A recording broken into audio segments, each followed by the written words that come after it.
we're here to talk about every Alice Cooper album, starting with 1969's Pretty For You, Pretties For You, and working ourselves all the way up to this year's, yeah, I say this year, that's optimistic, isn't it?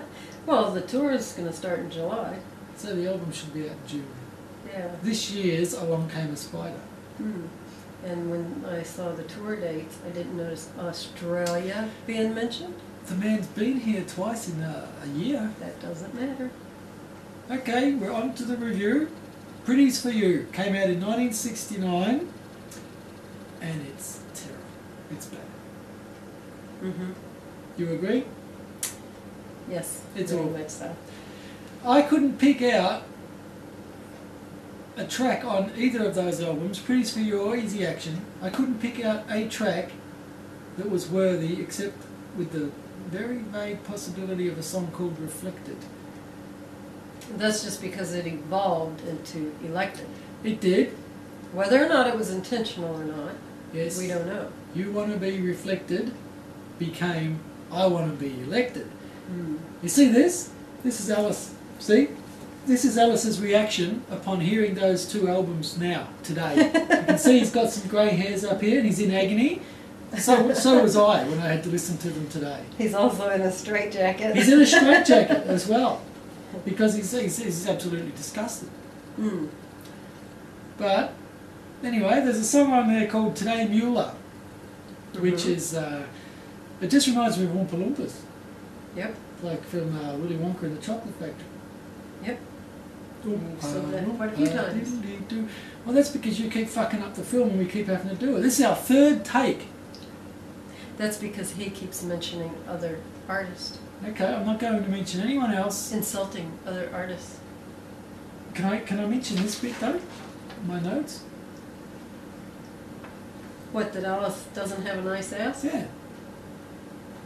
Well, I hope you don't think he's got a nice ass. You are a guy.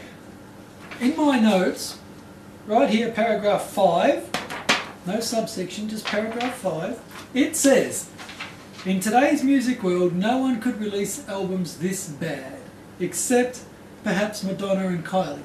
And they can get away with it because they've got perky little asses.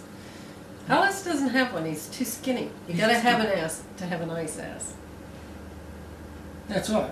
And if he did have a nice ass, he probably wouldn't flaunt it anyway. Don't know. You obviously don't pay attention to some of the outfits he's wearing on stage. No, I don't. I don't. I'm in it for the music, babe. I'm not a pervert like you.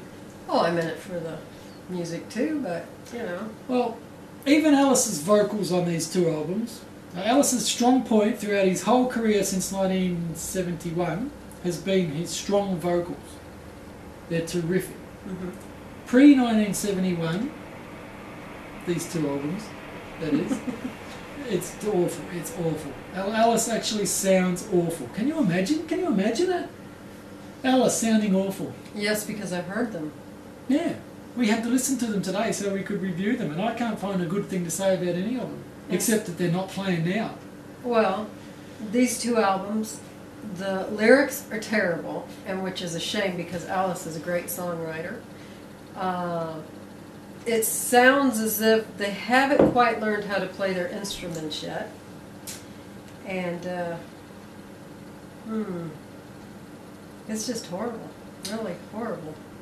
If you want an example, I'll give you an example. It's like the Beatles trying to imitate the Doors stoned. That's what it sounds like. Alice Cooper should thank the CIA for coming up with LSD, because it would take a lot of LSD to get people to listen to those albums. I don't think anybody at the time, I'd be very interested to know the sales figures from 69, 70, because I'm betting nobody bought them. They'd become collectible as Alice got famous. Yeah. But prior to that, I'd be betting no one bought them. No, probably not. Except a couple of faggy trendsetters who wear funny clothes and stuff back in 69. Hippies. Yeah. That's Possibly. possible. However, as I said before on the previous 3 takes, from tiny acorns, mighty oaks grow. And Alice grew into the legend that he is from these awfully tiny acorns. And I guess we should be thankful for them. Yes, But, because Alice is great. I would encourage all die-hard fans out there to hunt these albums down in garage sales and second-hand record shops and destroy them, so that people who are not big Alice fans don't have to hear them, and we can pretend they didn't happen. Well, we have them. We don't listen to them. Well, we did today. We had to today to do this. And we could not really think of one good thing to say about him. Today Mueller was shit. What does it even mean? I don't know. Today Mueller. Was that today? Was that 60s talk for marijuana? I don't know. Mull. Today Mull. Gimme Mull. Today. I was born in '62, so when these come out, I didn't even know what drugs were, Yeah. unless it was baby aspirin. Baby aspirin. So But still, the chaos theory states that a sparrow fart in Melbourne could create a cyclone in Burma. So using that analogy, these albums are the sparrow fart of Alice's career. Next week we've got lots of positive things to say. We're going to talk about Love It to Death and Killer, which are two absolute ball-biting masterpieces, and I can't wait to get all horny over them next week. It's hard to believe they could be so great after these two albums. It is. It's it's one thing to start off, down the bottom, but we're talking like, way down the bottom here. Lower than low. Lower than frog shit. Went from nothing to two great albums. And we'll get beyond those two great albums in the next 2 weeks. But next week we're going to review, like I said, Killer and Love It to Death. Yep.